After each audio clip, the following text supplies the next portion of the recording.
বুঝতে পারিস দিদি, আজকে না আমার ছেলে বৌভাত আমাকে এমন ভাবে সাজিয়ে দেবে না যেন আমার বৌভাত থেকে আমাকে বেশি সুন্দর লাগে আর সবাই যেন আমাকেই দেখে। ও তুমি মেকআপ করবে? তা কি মেকআপ করবে তুমি? হ্যাঁ, soft makeup, highlight makeup, air brush makeup, কি মেকআপ করবে বলো? ওয়াটারপ্রুফ মেকআপও আছে। দেখো বাবু, আমি অত শত বুঝি না, আমাকে একদম 18 বছর তরুণীদের মতন সাজিয়ে দাও। কি তোমার বয়স 50 আর তোমাকে সাজাতে হবে 18 বছর বয়সী মেয়েদের মতন? তুমি যেসব ডিমান্ড করছো অনেক টাকা লাগবে। আরে বাবু, তুমি আমাকে সাজিয়ে দাও না, টাকার কথা চিন্তা করছো কেন? আমার বহুত টাকা আছে। ও তোমার অনেক টাকা আছে। তো শোনো, তুমি যেরকম ডিমান্ড আর কি করছো, এই যে লোকাল মার্কেটে যেসব আর কি এখন চলে, হুডা, ম্যান, এইসব কোম্পানির মেকআপ তোমার স্কিনে চলবে না, বুঝতে পেরেছো? তোমার স্কিনে চলবে আমার হাতে বানানো মেকআপ। নাও তুমি বসো, তাহলে আমি শুরু করি। এই যে এটা হলো আমার বানানো প্রাইমার,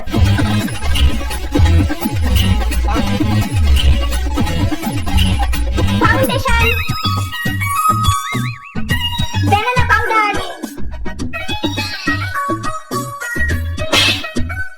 এই তো তোমার মেকআপ হয়েই এসছে। একটুখানি মুখটা তোমার ঝেড়ে দিই। দেখি দেখি মুখটা আবারও লিপস্টিকটা দিয়ে দিই। দেখি আবারও কমপ্লিট কমপ্লিট। আমার এগুলো একদম কমপ্লিট। এই শুধু একটুখানি সেটিং স্প্রেটা দিলেই তোমার ঠিক হয়ে যাবে, বুঝতে পেরেছো? দেখি সেটিং স্প্রেটা দিয়ে দিই। কি দেখো এবারে কেমন লাগছে? পছন্দ হয়েছে নাকি? তোমাকে তো একদম 18 বছর না 16 বছর বয়সী লাগছে। দেখতে চোখ খোলো এবারে, হলো হলো। বাবা আয়নায় দেখবে? হ্যাঁ, এই নাও দেখো।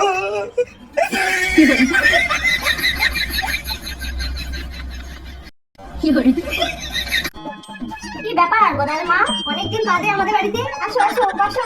হ্যাঁ হ্যাঁ, বসবো বসবো। খুব সুন্দর গন্ধ বেরোচ্ছে। কি রান্না করেছো? ও গন্ধ বেরোচ্ছে? ওই একটু মাংস রান্না করেছিলাম আজ। ও মাংস রান্না করেছো?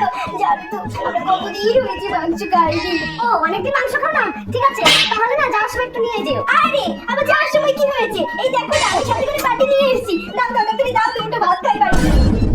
আমারে বাবা, মনটা চাইতে বৃষ্টি। দিদি আবার আসলাম। আমার এসছে অনেক কোনো ভালো খারাপ। তো গোদার মা এসেছো? বসো। না গো দিদি, বেশিক্ষণ আর বসবো না। আসলে তোমার কাছে কিছু যেতে এসেছিলাম। জানতাম কিছু না, একটা ধান্দা করতেই এসছে। হ্যাঁ বলো, কি চাইতে এসেছো? মুরগির বাচ্চারা দেখলাম কত সবজি নিয়ে এসছে। নিশ্চয়ই আজকে তরকারি করেছে ওই সবজি। তা আমাকে একটুখানি দাও না গো, আমার গদাইটা না সবজি খেতে খুব ভালোবাসে। দাও না একটু। না গো গোদার মা, ওর বাবা তো উচ্ছে নিয়ে এসেছিল, তা উচ্ছে আলু ঝোল করেছি। তা তোমার গদাই উচ্ছে আলু খেতে ভালোবাসে? উচ্ছে আলু আমার গদাইটা খুব ভালোবাসে। ও হাত না পা চেটে খায়। ধান্দা করবেই, ধান্দা করতে এসছে, ধান্দা করবে না? ধান্দা করবেই। আজকে গা হাতটা এত ব্যথা করছে না, আর কদিন ধরে এত পরিশ্রম হলো, আজকে তো মাথাটাও খুব ধরেছে, রান্না বান্নাও করতে পারলাম না। কি খাওয়া দাওয়া হবে? একটা কাজ করলে হয়, গোদার মা প্রত্যেকদিন আমাকে তরকারি চেতে আসে, আজকে ওর বাড়িতে যাবো তরকারি চাইতে। কি গো গোদার মা, বাড়িতে আছো?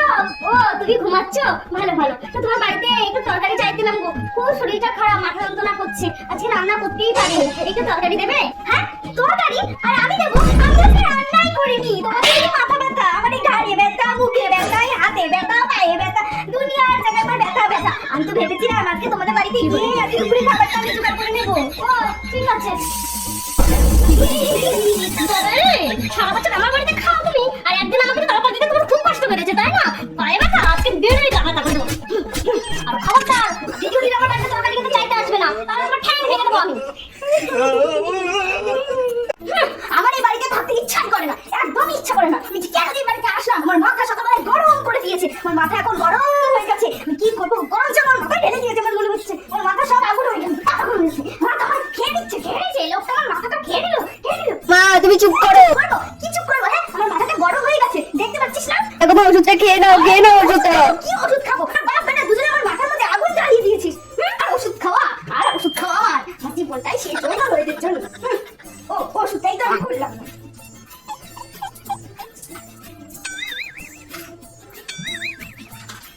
জীবনটা জ্বালিয়ে পুড়িয়ে শেষ করে দিলি তোরা। হ্যাঁ, শেষ করে দিলি। কি করে কি করে